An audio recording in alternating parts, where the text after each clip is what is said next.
Hello guys! Magandang hapon sa inyong lahat. I am Chirgas Pamasagriciano, a faith healer, also a tarot reader. So ngayong hapon na to, tignan natin ano kayong gusto sabihin sa inyo ating mga gabay. So this reading is a weekly pasilip. No? A weekly pasilip for the month of February, within February 16 hanggang February 21. So, yung pong reading na to ay napapaloob February 16 hanggang February 21 lamang po. No, kaya ito ay pawang gabay lamang ha. Kasi marami nagtatanong kasi mayroon akong date na binigay so hindi daw yun kumbaga buwan ng kanilang gato ganyan hindi daw. Kumbaga itong reading na to ay napapaloob lamang within February 16 hanggang February 21. Okay? Sure, hindi siya specific, no? Na sinasabi na like for example, ngayong February 16 hanggang 21 to, tapos sinasabi nila bakit yung sign na yan ay Libra. Kasi Libra tong reading na to eh. So, hindi naman Libra daw yon. So, Aquarius daw yon. So, bakit daw February 16 hanggang 21 yung reading? So, yung reading na yon ay date po yun. Kung yung reading na yun ay para sa February 16 hanggang 21. Ganun po yun, ha? Oh my God. So, okay guys. So, don't forget, this reading is a general reading lamang, hindi lahat maka-resonate. Kunin lamang po ang makaka-relate sa inyo and comment down below kung kaninong energy ang ating nasagap. Because don't forget to like and subscribe my channel and share ko siya for more videos update. Dahil kasi maraming salamat po sa mga walang sawang pag-support sa aking channel. Lalo-lalo nang dirigi-skip ng ads sa way pagpalain kayo ng Diyos at may kapal. Siksik-liglig nag-uumapaw na biyayang manang balik sa inyo. So let's see guys, what is the messages, advices sa iyo ng ating angel spirit for this sign of Libra. So let's see and watch this. Ano kaya ganapan sa buhay ng mga Libra sign ng ating mahagilap, tuklasin at bulabugi natin? Ano kaya ang angel spirit na maaaring masagap natin? With the Six of Swords sa transition, na may mga bagay na unti-unti na magbabago. Mararamdaman mo na yung changes, development. With the Page of Pentacles, something invest wisely. Mag-ingat ka lang sa mga bagay na gagawin mo regarding for investment. No, yung mga plano mo, kailangan mas maging ingat ka. And of course, there's a Four of Cups. Just reevaluate or analyze. Na may mga bagay dito na kailangan pag-isipang mabuti. Huwag ka masyadong pala desisyon. Not just reevaluate, no? Or i-visualize mo muna before taking actions.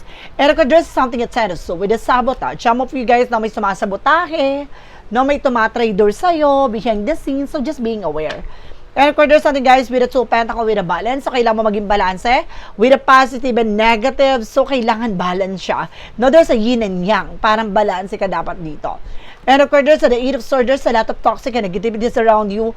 I feel something na parang mas malakas ang negative sa paligid mo, sa surroundings mo, especially sa work mo or either sa paligid mo, environment mo, no, co-workers mo, family mo, may mga negative dyan. What is the Six of Swords? Represent guys with a Sun card. There's something of pure positive outcome. So may mga bagay dito na maaaring magbigay liwanag. No, maaaring magbigay kasagutan kung paano mo babaguhin ang situations mo. No, there's a transition with the Six of Swords. So ibig sabihin dito, may bagay na lilitaw or liliwanag kung paano mo mababago ang yung sitwasyon. What is the Page of Pentacles? Represent with the Ten of Wands, something burden. May mga bagay na maaaring nagbibigay pabigat sa'yo. So ibig sabihin dito, may mga laban or may mga kumbaga ginagawa ka, pinupundar na hindi dapat, no? Parang sinasayang mo yung effort mo, yung time mo at the same time, no, yung pera mo. So kaya kailangan maging wise ka. No, there's a manifestation. May mga bagay na maaaring ma-manifest ka dito. No, may mga bagay na nagbibigay pabigat sa situations mo. It's either obligation or responsibilities na hindi mo na dapat inaako. And the Four of Cups represent with the Judgment. May mga paalala sa iyo dito na you need to pay attention, no? Kailangan pag-isipan mabuti bawat decision with the Four of Cups. Just re-evaluate or i-visualize mo with the Judgment. Paalala sa iyo na you need to pay attention. What is the Ten of Swords? Represent guys with the Ace of Swords, something a breakthrough. Bagay na maaaring magbigay liwanag. Magbibigay liwanag, magbibigay kaayusan, no, there's something intelligence. No, there's a breakthrough. Malalaman mo kung sino yung traitor sa masabotage with the Ten of Swords. No, makikilala mo ang traitor. Malalaman mo kung sino yung taong nagbabackstab sa'yo. And there's a Hangman, something stuck, no? Kumbaga, sa ngayon, there's something na negative talaga na nagbibigay stuck sa situations na to. Kaya kailangan balance. So, ibig sabihin dito, mas malakas ang negative energy kaysa sa positive energy na nangyari sa buhay mo.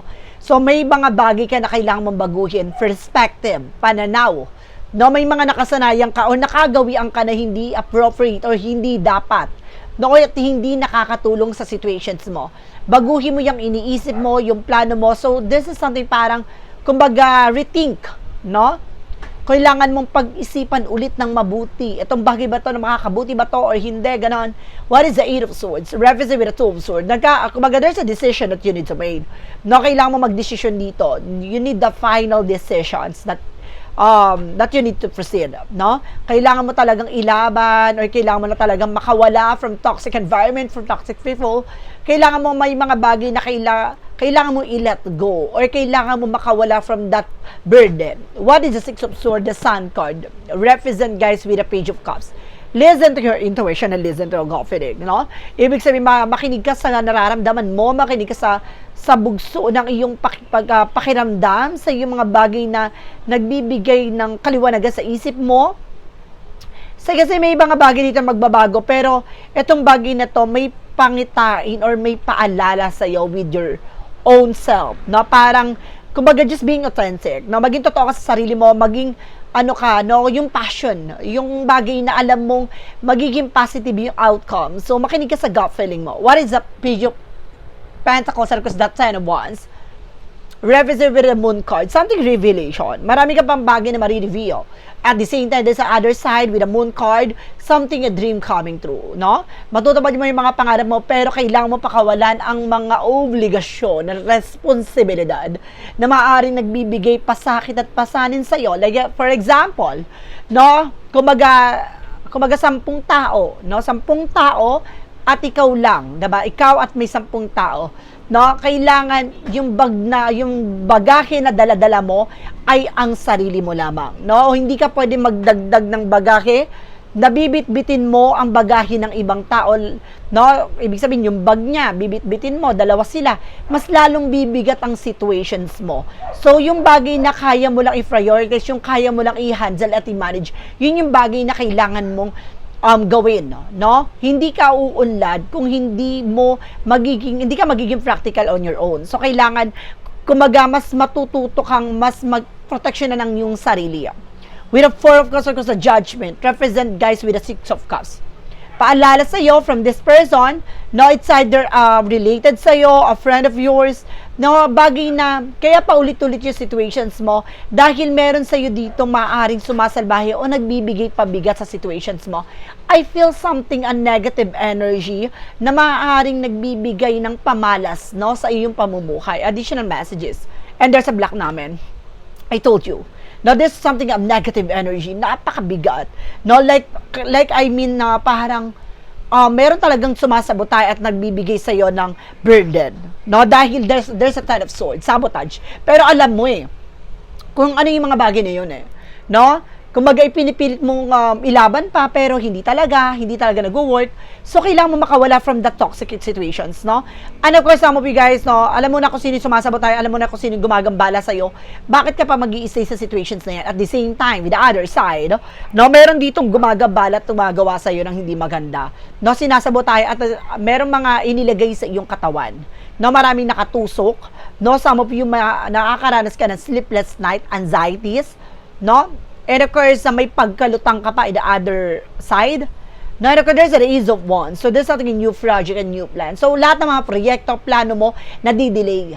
No, nakakaranas ka ng delays and cancellation sa mga transactions mo. You know why? No, there's the Hangman stuck. No, ginagawa niya to para hindi ka makaahon, hindi ka makabangon.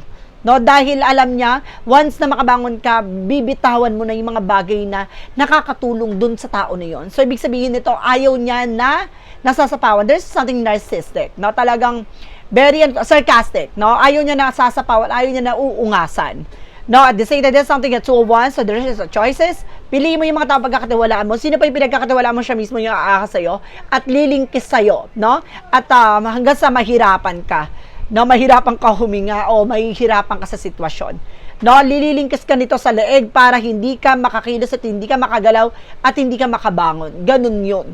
no? Hinihigpitan niya ang ano na to para hindi ka umalis, no? Hawak ka sa leeg, ganun sa madaling salita. Now, for the outcome, there's something that's sign of something happiness. Magiging masaya at magiging maligaya ang pamilya mo dito. And even to yourself. And because there's a page of wands, something of good news. May magandang balita. May magandang informasyon na maaaring ipabatid sa'yo. Some of you makakatanggap ka ng phone call, messages, and email. And there's a death card. Now, there's an ending and a new beginning. May mga bagay na matatapos na dito. No, may mga bagay na maaring mawakasan na. Isang paalala with a judgment. No, mayroong bagay na ginagambala ka dito. No, mag-ingat ka kasi para I feel na idadaan sa pagkain to. No, ng tao na to para perwisyoin ka. There's a death card. No, may masyashegi dito. No, isa sa related sa'yo. No, idadaan sa pagkain. Lalusunin or something na parang gagayumahin or maaring gawa ng eksena para pondohan ka o pondohan tong person mo or yung isa sa family related mo para maperwisyo ka. So, mag-ingat ka sa pagtanggap ng mga pagkain. Huwag kang tatanggap ng pagkain kapag alam mo tong tao na to ang nagbigay. No? Pwede kang tumanggap pero huwag mong kakainin, huwag mo ipapakain sa family mo. And there's a 7 of Pentacles. There's a harvest time. What goes around comes around. So, wag ka mag-alala. No, naman yung bagay na to, maaaring nga anihin ito. Kung sino man yung sino tong taong nagbigay ng pasakit sa iyo. And there's a 7 of Pentacles with a harvest time. So, ibig sabihin nito, no? With a black namin, hinaharangan niya, sinasabutahin niya with the 10 of Sword. Lahat ng perang darating sa iyo. So, ibig sabihin nito, kaya ka nakakaranas sa delays and cancellation na parang inaasahan mo na to, pero bakit ganon? Sa iba na pupunta, may gastusan sa ganito, may kagastusan sa ganon. Bakit nangyayari yun? That because of this black namin. And there's something as 7 of Cups. Confusion, para maguluhan ka, malito ka, para maraming bagay na magpapagulo sa utak mo. And of course, there's something at 10 of the 8 of Wands. So, that's something in messages. Maraming mensahe at maraming information na maaaring ipabatid sa'yo. So, some of you guys na nakakaranas ka ng mga synchronicities and symbols and signs, no, maaaring sa angel's number, no, pahiwatig sa mga butterflies, ahas sa kakapanaginip ka, or kinagat ka ng aso sa panaginip mo, or kinagat ka ng ahas sa panaginip mo, no, merong bagay na maaaring nire-represent ng intuitions mo. So, makinig ka lang. So, let's see guys, no, what is additional messages tayo? With an angel spirit, pagdating naman tayo sa finances and career, love life at kalusugan. So, alamin natin at tuklasin natin yung mga bagay na makakagilap natin pagdating sa finances and career mo. Okay, so there is something guys with a word ka. Some of you magkakaroon ka ng international travel o maaaring magkaroon ka ng travel, success, accomplishment, or babaguhin yung mundong ginagalawan mo. And there's another because there's an offer, there's a proposal, there's an offer, there's a work, there's a new job coming in. No, maraming offer na paparating sa'yo, especially with the Three of Swords, no? Mayroong mga lalapit sa'yo, there's an apology, mag-ingat ka, there's a backstabbing. No, mayroon dito ang traitor. Mag-ingat ka, baka sabotahihin ka nito, kaya huwag ka nagbibigay information for this person. Kahit pakaibigan mo yan, malapit sa'yo yan, mas maganda i-keep mo muna hanggat hindi pa nangyayari. And of course, there's a star card for something healing recovery. Makaka-recover ka for financial loss or financial crisis. At may mga bagay din matutupad sa mga pangarap mo with the star card. And of course, there's an Empress card for revert, nabubuhayin, magkakaroon ng blessing, no, panibagong eksena, makakaahon, makakabangon ka. And there's the King of Swords. Kailangan mo lang maputol. Ano ba yung koneksyon na nagbibigay negatibo sa buhay mo? Kumbaga nagsisilbing kadena, kaya hindi ka makawala sa negatibong mundo. Ibig sabihin nito, mayroon talaga sumalbahi sa iyo, it's either curses, evil eye, or there's something kulam. Now, what is the additional messages pagdating sa love life? There's a Chariot card. There's something in action moment. Magkakaroon ng changes sa development sa situations mo. Na mararamdaman mo na yung unti-unting pababago. No, and of course, there's a Justice card, karma. No, magkakaroon ka ng balanse. At this is something legal matter. Mayroon ka pinag-uusapan about sa paper and documents annulment or something, separations. And there's a Temperance. Now, this is something of perfect timing. So, maging balanse ka, kabaan mo yung pasensya, kumalma ka, so pag-isip ka na mabuti, pag-isipang mabuti, with a Page of Swords, there's something to get more information, being curiosity. So, kailangan mo alamin, tuklasin yung mga bagay-bagay bago ka mag-take ng action. Or there's something spying, looking, watching at you. Na meron ditong may gusto sa'yo, or maaring may taong nag-i-stalk sa'yo. And there's something with the King of Wands, something na look at the bigger picture. Lagi mo titignan yung magiging kahihinatnan. No? Yung magiging kalalabasan ng relasyon. No? Lagi mo titignan yung magiging kahihinat ng eksena mo. What is the consequences behind these situations? And there's a devil card. So, there's a black magic involved. Sabi ko na nga ba, meron ditong gayuma or black magic na nag-represent with the devil card. No? Kaya kayo minamalas with your person with the justice card. There's something karma. No, imbis na swertihin kayo, kaya maaaring hindi nyo na uunawaan na patuloy yung kamalasan, no, sa inyong dalawa ng person mo, konektado kasi kayo sa ginawa. Ibig sabihin nito, no, hanggat hindi kayo naghihiwalay ng tao na to, or lahat ng mamahalin mo, ay maaaring iiwang ka at the end of the time, or maaaring makakaranas kayo ng mga ng mga hindi magaganda eksena. Nasa karmic relationship ka, no, at the same time, talagang ginawan ka ng curses dito. Lasa sa'yo, kailangan mong putulin nyo ito yung sinasabi kong kadena na nagdudugtong sa negatibo. Na pagdating sa kalusugan mo, there's the Queen of Cups, emotional intelligent, mag-ingat ka, pinaglalaroan ka. No, and even sa emotion, the cup something emotions, love. No, and of course, there's something guys with the Two of Cups, there's a partnership. No? Kailangan na mas maging secure ka sa kalusugan mo at parehas kayo nararamdaman ng person mo, ha? And there's a Page of Cups, Five of Cups, something disappointment. Meron ditong mga bagay na kailangan mong pakakatandaan at pagkaingatan pagdating sa kalusugan kung ayaw mong pagsisihan. No, there's a Nine of Wands, so kailangan mong kumbaga tignan kung mga bagay na kailangan mong iwasan, no, and healthy foods, no, and healthy habits. And there's a Hierophant for education, so kailangan mong matuto sa mga pinagdaanan mo or naranasan mo. Na meron ako nasa-sense dito with a religious factor with a Hierophant. May palipad na hangin dito kaya madalas parang lutang, no, masakit ang ulo mo. And there's a Hermit card, no, with a spiritual awakening. Isang daan to tungo sa spiritual. No, pinagdadaan mo to spiritual na to, there's a spiritual journey, no? At magdadala to sa with a spiritual awakening para mamulat ka. No, magising ka sa katotohanan na it's not coincident. No, yung mga nangyayari sa buhay mo, hindi yan insidente lang na dahil kumaga nagkataon lang, gato ganyan. No, it's something spiritual problem or spiritual attack. No, may gumagambala sa iyo. So guys, let's see what is additional messages naman tayo pagdating sa ating Angels Gabay with a magical fire messages advices for you guys. Na-miss nyo ba yung reading ko, guys? Kaway-kaway! Please comment down below. Para naman, diba?